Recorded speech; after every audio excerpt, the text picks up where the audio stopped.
Is there a word for somebody bringing back a really short series nobody watched or cared about like 7 years after the most recent episode? Whatever that word is, I'm doing it.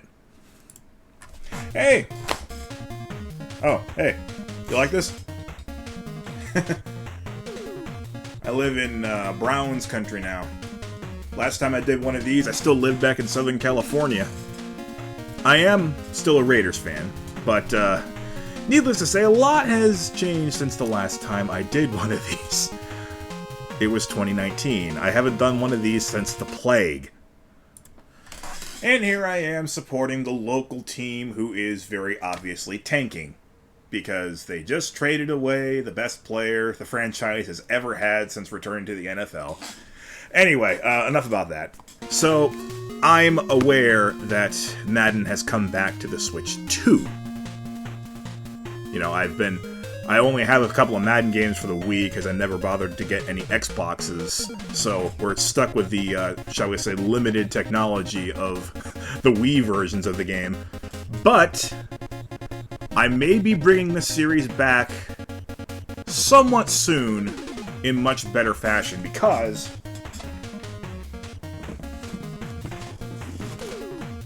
this box right here, it contains a Switch 2.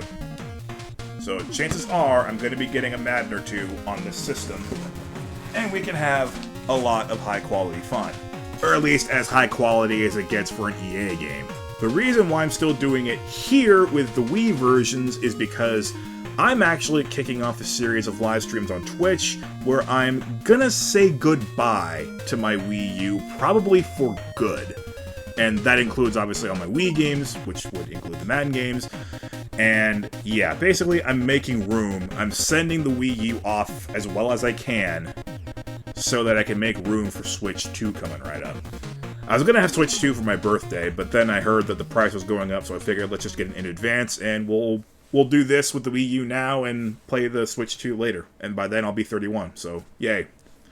Anyway, on to the episode. Or rather, on to the trailer for it, because, you know. Anyway. Episode 4 of Messing with Madden is going to be a bit of an experiment. Well, they're all going to try and be experiments. We don't want these to go super crazy. We saved that for the original inspiration behind this, John Boyce. This is going to be a game between the Denver Broncos and the Detroit Lions. I set this up as an experiment years and years ago. I may have had a reason behind having it be those two particular teams, but I have completely forgotten it, if so. What I've done to the Broncos is I've left the defense unaltered. Both teams' defenses are completely unaltered, but I have given their quarterbacks, and I do mean quarterbacks as in plural, so both Kyle Orton and Brady Quinn are exceptionally accurate. Their receivers are exceptionally fast, and that is reflected in their ratings. Well, they're not just fast, but they're aware, they're agile, you know, all the good things that you expect out of a receiver. The quarterbacks aren't necessarily the fastest guys in the world, but they have 99 throw accuracy, they can throw pretty well, and basically, if you have them on your team, you're going to be throwing the ball a lot. The running backs, as you can see, we're going to score way down here. The running backs suck. Like, really, really badly. So, this team has no choice but to throw the ball a whole lot. And if you guessed that what I did to the Lions is exactly the opposite of what I did to the Broncos, congratulations, you're absolutely right, I'm very predictable. I also, it should be noted, the Broncos have a terrible offensive line. I forgot to mention that. The Lions have a tremendous offensive line, and their running backs are phenomenal. Kevin Smith rated 95. Aaron Brown, 93. Maurice Morris, 92. I honestly forgot who these guys even were in the real world, but they're going to be superstars in this game.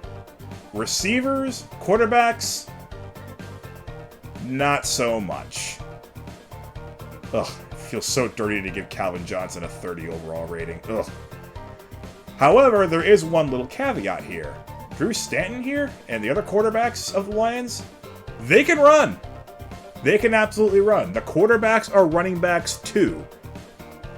So one team is going to be pretty much forced to do nothing but throw. The other team is going to be pretty much forced to do nothing but run. And I would like to see how that all shakes out. And as we can see, the game clearly favors the setup that I've given to the Broncos. Probably because throwing teams just do good. But I gave the Lions the advantage of having the strong offensive line, so I am still very curious how the game itself is going to play out. I think I'm going to have it play out on Friday, and I'll have it all like edited together, stitched together with highlights on Saturday. That sounds about right. And I think I've decided to just disable the in-game commentators so that it's just purely my commentary and nothing but just football sound effects and my voice, because it's my experiment after all. I want to be the one talking about it. So, I will see you soon, if anybody even cares. Hopefully people care by the time I get the Switch 2 working.